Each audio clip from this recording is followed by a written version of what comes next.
आज हम बात करेंगे वेब 3.0 के बारे में। फिर उसके बाद आया वेब 2.0। चूँकि वेब 1.0 स्टैटिक थी, कुछ यूज़र की इंटरेक्शन नहीं होती थी। अब ऐड जनरेट करने के लिए डेटा चाहिए होता है, डेटा साइंस पे गेम खेला जाता है।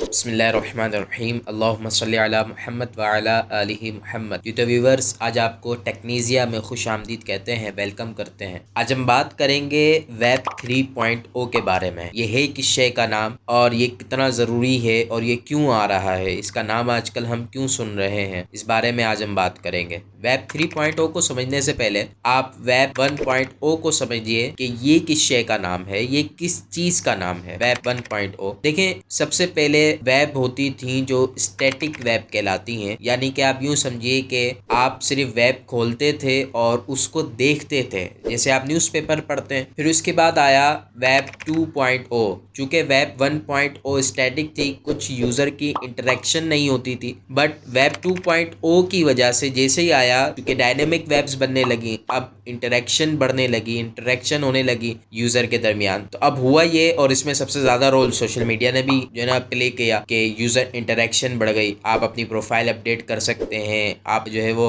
प्रोफाइल पिक्चर अपलोड कर सकते हैं, बहुत सारी चीज़ें कर सकते हैं। तो आपकी इंटरेक्शन, यूज़र की इंटरेक्शन बढ़ गई। तो जब इतना है तो फिर वेब 3.0 क्यों लाया जा रहा है, इस समझने से पहले इस बात को समझिए कि इंटरनेट जो है हमारा, बेसिकली कुछ कंपनीज जैसे सर्च इंजन का जो कंट्रोल है वो गूगल के पास तकरीबन 87 to 89% तक है। और इसी तरह फेसबुक आपके सामने है कि कितने सारे यूजर्स, अब तो मेटा हो गया, कि कितने सारे यूजर्स रोज की बुनियाद पर, मंथली बुनियाद पर, एनुअल की बुनियाद पर कितने ज्यादा बढ़ रहे हैं, तो वो आपके सामने है। तो ऐसा लगता है कि इंटरनेट को रूल करने वाली कुछ कंपनीज है कि जो इंटरनेट को रूल कर रही हैं। तो वेब 3.0 इंट्रोड्यूस किया गया, और इसको जो सबसे पहले इंट्रोड्यूस किया, एज अ नेम इंट्रोड्यूस किया, एज अ काम इंट्रोड्यूस किया, गेविन वुड ने इसको इंट्रोड्यूस किया। अच्छा, इसके वेब 3.0 को लाया गया, इसकी मैं आपको छोटी सी एक मिसाल दूं कि जैसे ही आईफोन iOS 14.5 आया तो उन्होंने एक पॉलिसी लॉन्च की थी कि कोई भी ऐप यूजर की इजाजत के बगैर, विदाउट यूजर परमिशन, वो ट्रैक नहीं करेगी यूजर को। अब हुआ ये कि फेसबुक ने ये कहा कि सिर्फ इस छोटी सी अथॉरिटी दे देने की वजह से फेसबुक को बहुत बड़ा नुकसान हो सकता है, क्योंकि एड्स जनरेट होती है इन जगहों पे, फेसबुक पे, गूगल पे, दीगर जगहों पे। अब एड जनरेट करने के लिए डेटा चाहिए होता है, डेटा साइंस पे गेम खेला जाता है। अब जब फेसबुक ट्रैक ही नहीं कर सकेगा तो किस तरीके से वो चीजों को संभाल पाएगा, किस तरीके से वो एड्स चला सकेगा। तो सिर्फ इस छोटी सी अथॉरिटी की वजह से बहुत ज्यादा फेसबुक को नुकसान हो सकता है। बट जैसे ही वेब 3.0 आया, ये एक मैंने मिसाल दी आपको इस तरफ समझाने के लिए कि अब जैसे ही वेब 3.0 होगा तो होगा ये, उसके अंदर यूजर, जो भी अथॉरिटी होगी, जो भी पावर होगी, वो डिसेंट्रलाइजेशन पे आ जाएगी, यानी डिसेंट्रलाइज हो जाएगी। इसका फायदा ये होगा कि कोई एक एज अ रूलर रूल्स नहीं लगा रहा होगा, और इसी तरह बहुत बड़ा बनके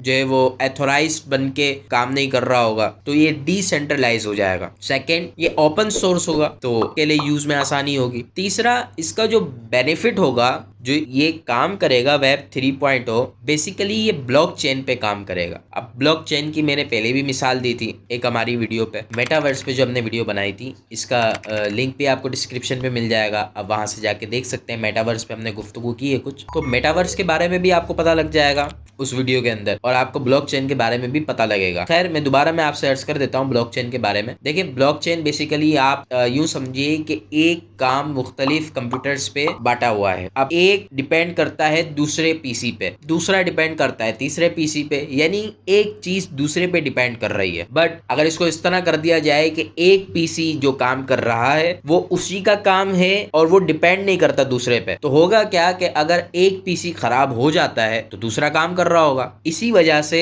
व्हाट्सएप का सर्वर कभी डाउन हो जाता है, एप्लीकेशन यूज नहीं कर पाते। कभी फेसबुक का इस तरह हो जाता है क्योंकि वो डेटा ब्लॉकचेन पर काम नहीं कर रहा होता। तो होता यह है कि जिस तरीके से मैंने मिसाल दी, एक पीसी दूसरे पे डिपेंड करता है, तो इनका काम एक दूसरे पे डिपेंड कर रहा होता है। तो जैसे ही एक जगह पे खराबी आती है, टोटल सर्वर डाउन हो जाता है। बट अगर ब्लॉकचेन होगा तो इस पे काम करने में बहुत आसानी होगी। अच्छा, इसके कुछ बेनिफिट्स भी हैं। इसका बेनिफिट, जो पहला बेनिफिट और सबसे बेहतरीन बेनिफिट वो ये होगा कि जैसे आप वेबसाइट्स बनाते हैं, बहुत सी वेब में क्या होता है कि आपको बार बार साइन इन करना है, अपनी आईडी डालनी है, पासवर्ड डालना है और साइन इन होना है। अब होगा ये कि वेब 3.0 में एनोनिमस साइन ऑन होगा। ये होता ये है कि आप एक ही दफ़ा साइन इन कर लें, उसके बाद आप जिस भी वेब पे जाएंगे आपको साइन इन करने की हाजत नहीं रहेगी। अच्छा, सेकंड फ़ायदा ये होगा कि जैसे अब क्या होता है कि रूल्स यूज़र नहीं जनरेट करता, यूज़र को बस जो रूल्स दिए गए उसी के मुताबिक यूज़ करना होता है नेट को। बट वेब 3.0 में सेल्फ गवर्न हो जाएगा बंदा, यानी कि इसका मतलब ये होता है यूज़र्स